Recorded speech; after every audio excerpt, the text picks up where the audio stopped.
सब लोग बोल रहे हैं कि ईरान को 48 आवर्स की वार्निंग दी गई है, लेकिन सच कहूँ, ये सिर्फ एक वार्निंग नहीं है। हिस्ट्री में जब भी ऐसे डेडलाइंस दिए जाते हैं, वो सिर्फ प्रेशर क्रिएट करने के लिए नहीं होते, वो नेक्स्ट स्टेप के लिए प्रिपरेशन भी होते हैं। और यही चीज़ इस सिचुएशन को डेंजरस बनाती है।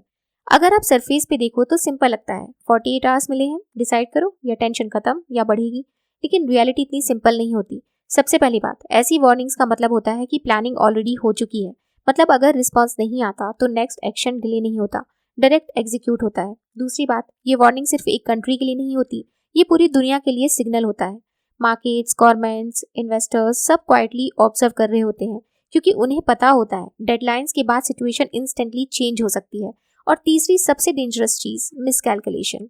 अगर एक साइड सोचती है कि दूसरी साइड पीछे हट जाएगी और दूसरी साइड भी वही सोच रही हो, तो रिजल्ट क्या होता है? Sudden escalation. और हिस्ट्री में बहुत बार वॉर्स इसी तरह स्टार्ट हुए हैं, not because someone wanted full war, but because timing और रिएक्शंस गलत हो गए।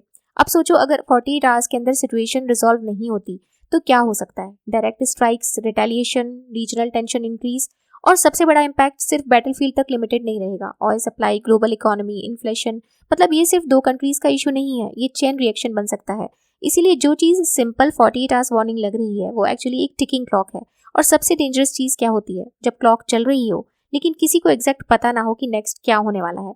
इसलिए ये सिर्फ एक न्यूज़ नहीं है, ये एक मोमेंट है जहाँ से सिचुएशन या कंट्रोल होगी या सडनली एस्केलेट करेगी। और इसीलिए ये 48 आवर्स वार्निंग उतनी सिंपल नहीं है जितनी दिखाई देती है।